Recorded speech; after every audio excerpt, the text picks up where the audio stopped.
Bonsoir à tous, bonsoir Georgina. J'espère que vous avez passé une bonne journée.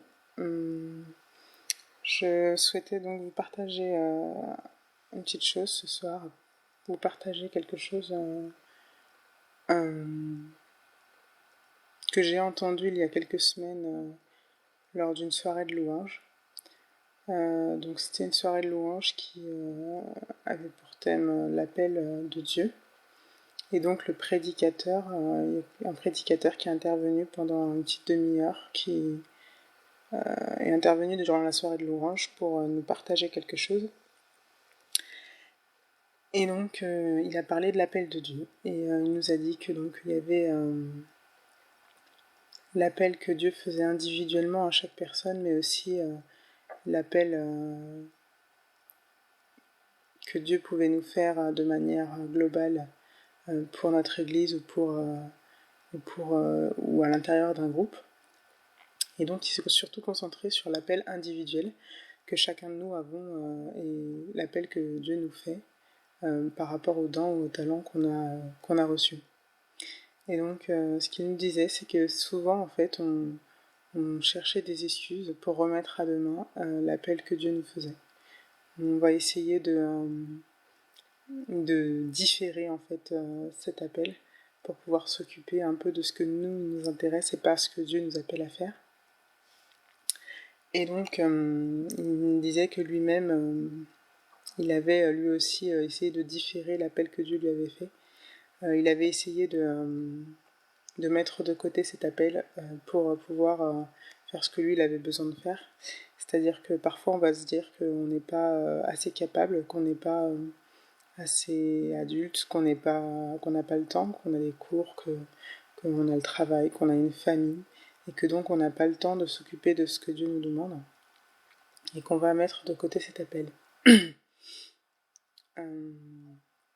La seule chose, c'est que en fait, tout ce qu'on va se dire, en fait, ce sont que des excuses pour ne pas y aller, parce qu'on a peur ou parce qu'on pense que quelqu'un de toute façon le fera toujours mieux que nous, et donc on n'y va pas. On refuse cet appel et on refuse de commencer à marcher avec Dieu, de marcher pour lui.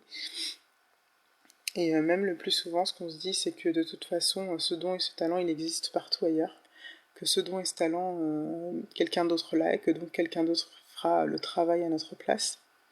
La seule chose qu'il faut comprendre, en fait, la seule chose que ce prédicateur nous a fait comprendre lors de cette soirée, c'est que chaque personne a une manière différente d'exploiter le don et le talent qu'il a reçu.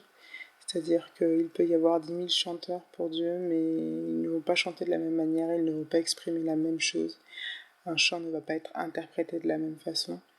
Le sentiment qui est dans le cœur de chacun est différent, et donc ça c'est super important pour aller toucher le plus grand nombre.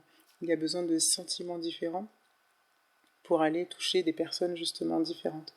Et donc moi ce que j'en ai retenu en fait, c'est que on ne peut pas mettre de côté en fait l'appel que Dieu nous fait, on ne peut pas attendre, et il faut juste prendre son courage à deux mains, se confier à lui, avoir confiance en lui pour pouvoir avancer avec lui. Et donc aujourd'hui j'ai lu un passage qui m'a fait encore penser à ce prédicateur. Et donc en fait c'est l'histoire de Marie. Tout le monde connaît Marie, la mère terrestre de Jésus. Et donc Marie, quand l'ange est venu la voir pour lui annoncer qu'elle allait enfanter le Fils de Dieu, donc c'est dans Luc 1 du verset 30 au verset 38.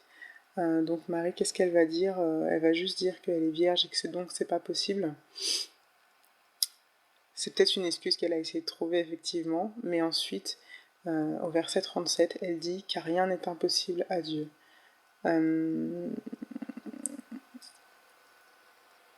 Et verset 38, on nous dit que Marie répond « Je suis la servante du Seigneur, qu'il me soit fait selon ta parole ».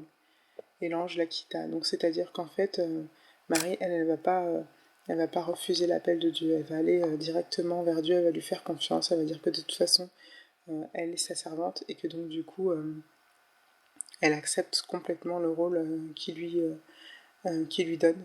Et donc je pense que nous aussi on doit avoir ce courage de pouvoir accepter en fait ce que Dieu veut nous confier, de pouvoir le faire comme il nous le donne parce que s'il nous l'a donné à nous, c'est qu'il y avait une raison. S'il veut que nous fassions quelque chose, c'est qu'il y a une raison. C'est pas quelqu'un d'autre qui vient voir, c'est bien nous. Donc il faut savoir prendre son courage à deux mains, rester dans ses pieds, avoir confiance en lui pour qu'on puisse vraiment aller vers ce qu'il veut pour nous, qu'on puisse aller toucher les gens qui en ont besoin parce que je pense que si on est aussi nombreux à croire en Dieu, si on est aussi nombreux à vouloir transmettre la parole, c'est qu'il y a un vrai message derrière et donc il ne faut pas garder cette richesse pour nous et il faut savoir la diffuser au plus grand nombre pour que le plus grand nombre justement puisse être sauvé et rejoindre Dieu lors de son retour. Donc voilà, c'est ce que je voulais partager avec vous.